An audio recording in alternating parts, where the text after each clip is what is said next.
bukan sosok terkenal di masyarakatnya. Allahu Akbar. Dia hidup di zaman Rasulullah Sallallahu Alaihi Wasallam, namun tak pernah berjumpa dengan sang Nabi. Namun di balik pribadi sederhananya, ia ternyata amat fenomenal di langit karena kesolehannya. Rasulullah Sallallahu Alaihi Wasallam menyebutnya sebagai tabi'in atau pengikut yang terbaik. Dialah Uwais Al-Qarni. Nama lengkapnya adalah Uwais bin Amir bin Juz'in Al-Qarni Al-Muradi Al-Yamani.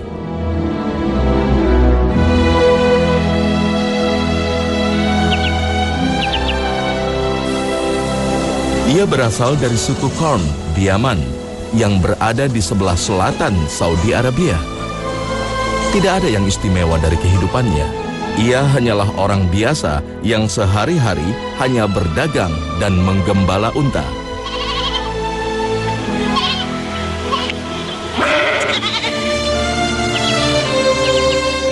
Saat Islam mulai menyebar ke seluruh wilayah Arab, Rasulullah Sallallahu Alaihi Wasallam juga mengutus beberapa sahabat untuk menyerukan Islam ke Yaman. Melalui utusan Rasulullah Sallallahu Alaihi Wasallam inilah Uwais tercatat menerima Islam sebagai keyakinan barunya.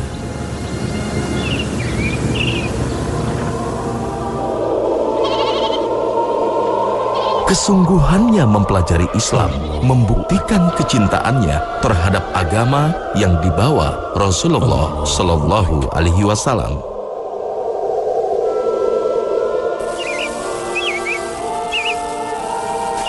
Hari-hari berikutnya, Uwais menjalani hidup dengan Islam sebagai nafas barunya.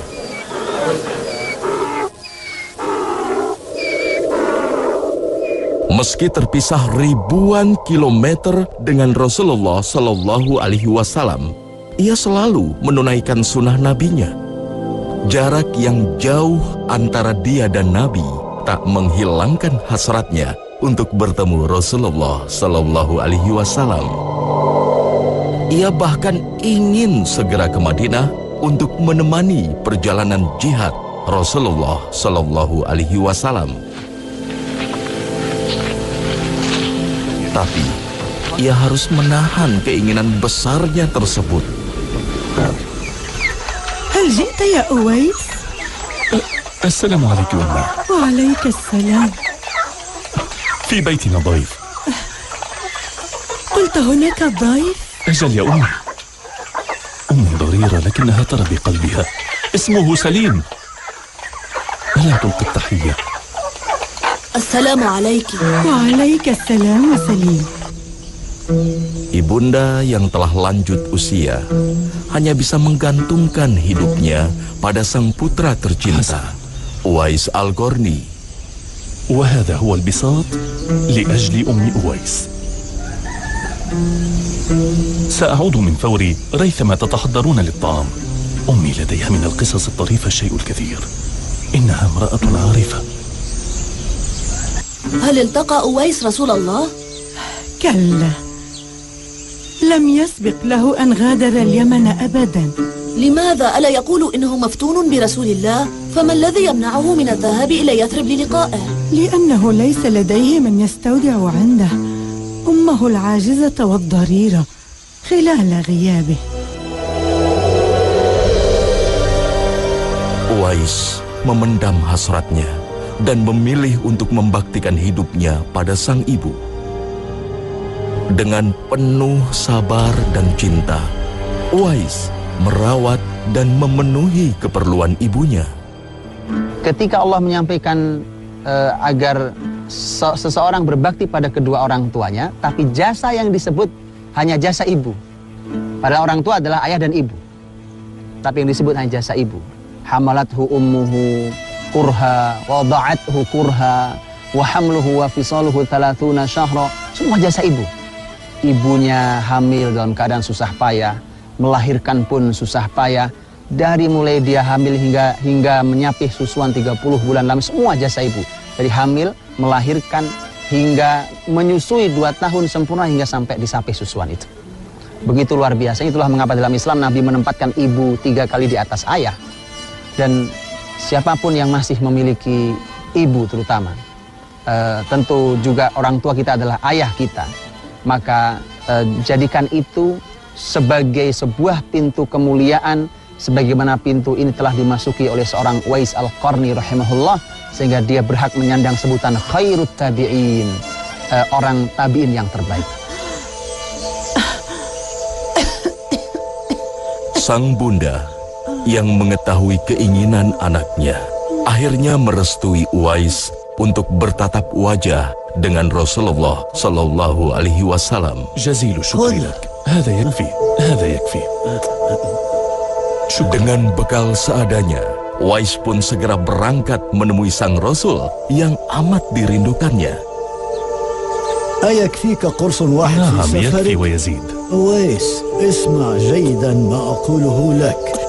إياك أن تزهد بالطعام في الطريق فتموت من شدة الجوع. حينها لا قدر الله سيهلك هذا الحيوان من شدة العطش. لا تقلق أبدا، الله كريم. اذهب بأمان الله. أنا لا أملك شيئا من حطام الدنيا غير هذا الحمار. إياك أن يهلك في الصحراء. لا تركب ظهره، سمعت؟ إنه كهل وعاجز مثل صاحبه جبير. كن رفيقا بهذا الحمار المسكين، لا تعتلي ظهره فقوائمه لا تقوى على حمله. لقد تذكرت أمرا آخر. إذا عدت من يثرب فاجلب معك شيئا من العود والعنبر والعطور. لا تحرم جبيرا الكهل من الهدايا، لا تنسني. وبلغ سلامي إلى رسول الله. قل له أن يدعو الله لي ليوسع في رزقي ويزيد في مالي، وقل له إن مت أن يدخلني جنة عدن. لقد أعرته حمارا كهلا وفي المقابل تطلب منه قنطارا؟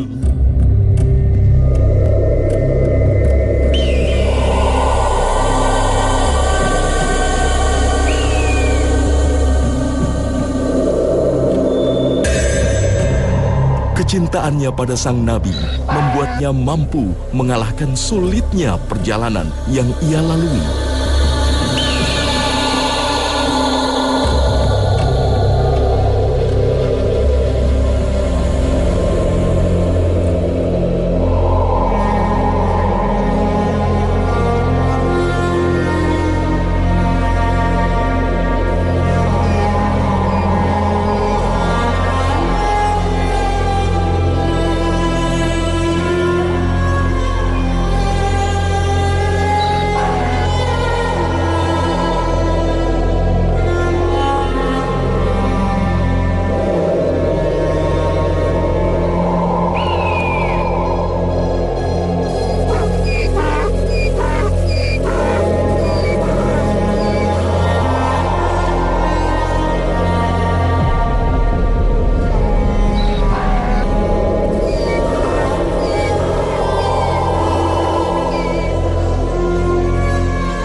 Akhirnya ia pun tiba di Madinah Al-Munawwaroh.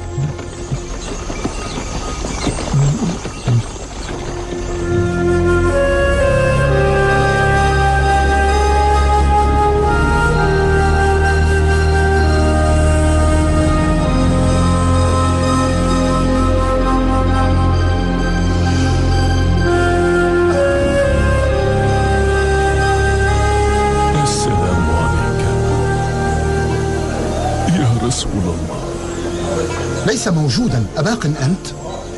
حتى الزوال.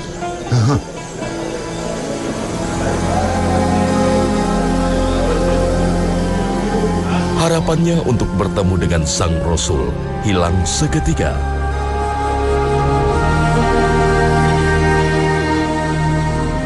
saat mengetahui Rasulullah Shallallahu Alaihi Wasallam sedang tidak berada di Madinah.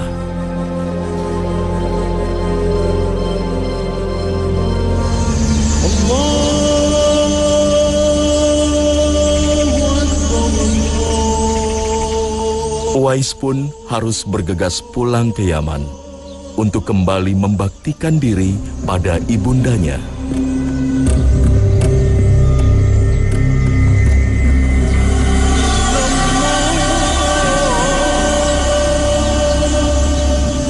Dia adalah orang yang ketika datang ke kota Nabi Shallallahu Alaihi Wasallam untuk berupaya menemui Nabi Shallallahu Alaihi Wasallam, ternyata tidak bertemu dengan beliau. Disebutkan Nabi sedang keluar dari kota Madinah, kemudian Uwais datang. Itulah salah satu yang, inilah bagian dari takdir seseorang, yang juga menjadi pelajaran bagi kita, bahwa orang berusaha, jauh dia datang dari Yaman, perjalanan yang tidak pendek jaraknya. Tapi begitu sampai di kota Nabi, maka dia tidak bertemu Nabi, dan inilah yang membuat Uwais, walau hidup di zaman Nabi, tapi bukan sahabat Nabi SAW. Melalui wahyu, Rasulullah Shallallahu Alaihi Wasallam mengetahui kedatangan Uwais ke Madinah yang hendak menemuinya. Rasulullah pun menceritakan sosok Uwais kepada para sahabat. Inilah yang akhirnya membuat Uwais menjadi terkenal. Keberadaan Uwais terus dicari, bahkan hingga memasuki masa kekhalifahan Umar bin Khattab. Di masa kekhilafan Umar bin Khattab radhiyallahu anhu, setiap datang rombongan dari Yaman, Ali dan Umar radhiyallahu anhuma itu selalu berteriak ke mereka. Begitu datang orang Yaman, dikatakan, hal minkum Uwais, apa ada di antara kalian Uwais? Selalu berteriak orang setiap saat. Rombongan datang dari Yaman haji atau rombongan dagang datang, dia selalu berteriak, hal minkum Uwais, apa ada Uwais di antara kalian? Hal minkum Uwais. Orang menjadi tahu siapa Uwais. Tidak pernah, bahkan suatu saat mereka tidak pernah mendengar orang hebat namanya Uwais di Yaman. Dan disitulah nanti Umar radhiyallahu anhu bahkan ketika bertemu dengan Uwais, dan Umar tahu ini adalah Uwais, kemudian berdialog, apa kau Uwais? Iya, saya Uwais. Apa kau dari Qarn? Iya, saya dari Qarn. Apa kau dari Murad? Iya, saya dari Murad. Apa kau punya ibu? Iya. Apa kau punya bekas belang di badanmu karena penyakit? Dia bilang, iya, tapi aku berdoa pada Allah, kemudian disisakan hanya di pusarku, dan itu tempat untuk aku bersyukur agar selalu ingat bahwa Allah pernah menyembuhkan aku dari penyakit ini atas doaku, atas kenikmatan Allah Subhanahu wa taala. Dan seterusnya. Disitulah kemudian yakin, dan Umar mengatakan, doakan untuk aku ampunan. Uwais mengatakan, apa aku berdoa untukmu? Harusnya kau berdoa untukku, karena kau sahabat Nabi SAW, kau hidup bersama Nabi. Aku bukan sahabat Nabi. Kemudian Umar tetap memintanya, karena tadi kalimat Rasulullah SAW. Inilah yang disebut dengan terkenal di langit. Karena Uwais tidak dikenal di lingkungan masyarakatnya, bukan pada strata sosial yang tinggi. Tetapi Uwais Al-Qarni orang yang sangat dikenal di langit. Dari situlah kemudian turun ke lisan Nabi SAW, disampaikan kepada para sahabat, terkenal karena kebaikannya. Sejak saat itu, Uwais menjadi orang yang dikenal di masyarakatnya. Banyak orang yang mencarinya untuk meminta doanya. Qala Rasulullah, Inna nur Uwais al-Qarni khallafahu lana ba'da dhahabih. ثم وجه وجهه ناحية بلاد اليمن وقال بلى هذا أخي أنا أويس القرني إنه أويس القرني. أطال النبي النظر ناحية اليمن وهو يقول أنا أتعرض لنغماته الآتية صوبنا من بلاد اليمن، وأما أنا أبو سمر الجعفي فمصمم على أن أعثر عليه، إنه لشرف لنا، سنمضي الليالي وسنظل نبحث عنه حتى نعثر عليه، إنه لشرف لنا نحن اليمنيين أن نعظم مقامه وأن نبالغ في احترامه. Namun Uwais memilih untuk hidup tidak terkenal. Ia mengasingkan diri dan hidup dalam kesederhanaan. Sejarah tak banyak mencatat tentang keberadaan Uwais. Setiap ketenaran menghampirinya, Uwais diriwayatkan kembali berpindah tempat mengasingkan diri. Sejarah mencatat ia terakhir kali bermukim di Kufah di zaman kekhalifahan Ali bin Abi Thalib. Uwais Al-Qarni di sisi Allah Subhanahu wa taala pasti juga disebabkan oleh ibadah dia yang begitu luar biasa. Disebutkan di dalam Syiar Alamin Nubala bahwa Uwais Al-Qarni saat itu beliau mengatakan bahwa kalau sudah memasuki waktu malam mulai tiba, kemudian dia menetapkan di malam itu bahwa ini adalah hari malam untuk aku rukuk, maka malam saat dia melaksanakan salat malam, salat tahajud qiyamul lail, maka dia perpanjang rukuk, sepanjang malam dia rukuk pada Allah Subhanahu wa taala dalam salatnya, dia perpanjang rukuknya. Di malam yang lain, ketika malam sudah mulai datang, kemudian dia menetapkan ini adalah malam aku akan sujud lama, dia sujud lama pada Allah Subhanahu wa taala. Dalam malam-malam panjangnya dia perpanjang sujud, dan ini adalah juga merupakan kebaikan dan kemuliaan seorang Uwais Al-Qarni. Kemudian Uwais Al-Qarni menyumbangkan apa yang tersisa. Dia bukan orang kaya, tetapi dia menyumbangkan makanan yang tersisa yang dia miliki, yang masih bisa dimakan orang lain. Dia tidak ada mubadir dalam hidupnya. Dia memberikan sisa minumnya mungkin masih bisa dinikmati oleh orang lain yang membutuhkan. Tidak ada dia menumpuk kekayaan di rumah yang itu mubadir dalam kehidupan seseorang. Dan inilah yang juga harus menjadi pelajaran amat mahal, bahwa di setiap harta halal kita ada jatah orang lain. Bulan Safar tahun 37 Hijriah terjadi perang Siffin yang melibatkan dua kubu muslim, Ali bin Abi Thalib dan Muawiyah bin Abi Sufyan. لقد عددتهم بنفسي. جاء من الكوفة 999 شخصا. فلماذا قال علي 1000 رجل؟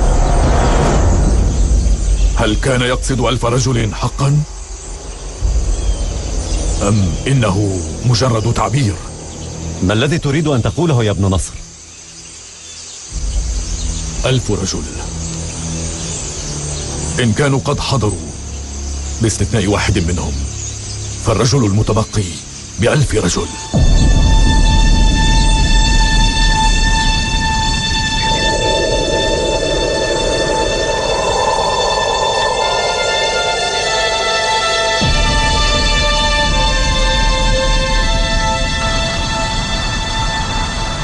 Di peperangan ini, kehadiran Uwais kembali dicatat sejarah. Ia datang untuk terlibat dan menggenapi jumlah pasukan yang berbaiat pada Khalifah Ali.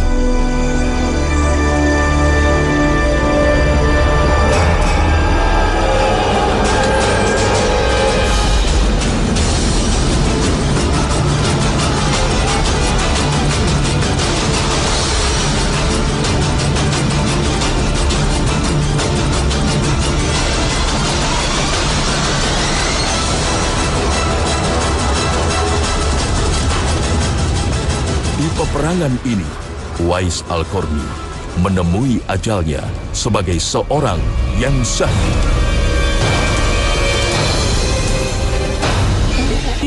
Untuk itulah ketika Uwais dikenal di sisi Allah SWT, maka dia punya banyak hak di sisi Allah. Doa yang mudah dikabulkan. Bahkan disebutkan Al-Hasan Al-Basri rahimahullah, seorang ulama tabi'in juga, yang diriwayatkan dari salah satu riwayat dari Nabi SAW, bahwa disampaikan kelak Uwais adalah orang yang berhak memberi syafaat untuk banyak orang, sebanyak masyarakat Rabi'ah dan Mudhar. Ini masyarakat besar Arab. Jadi jumlah orang yang akan ditolong Uwais di akhirat nanti, diberikan syafaat, adalah masyarakat yang sebesar jumlah suku Rabi'ah dan Mudhar. Tidak, bahkan kita tidak punya hak untuk memberi pertolongan pada seorang pun nanti di akhirat. Tidak sama sekali, kecuali orang-orang yang dikhususkan oleh Allah Subhanahu wa taala, seperti orang mulia Rasulullah Muhammad SAW, juga orang-orang tertentu yang memiliki kemuliaan. Di antaranya adalah Uwais Al-Qarni rahimahullah taala. Uwais Al-Qarni meninggalkan dunia untuk bertemu dengan Rasulullah SAW yang amat dirindukannya.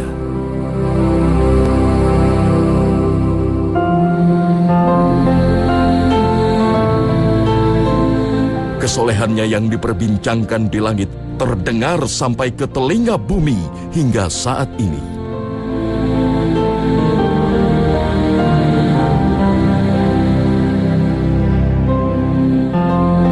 Kisahnya tetap hidup dan memberikan banyak hikmah serta pelajaran pada umat manusia. Rahimahullah, Uwais Al-Qarni.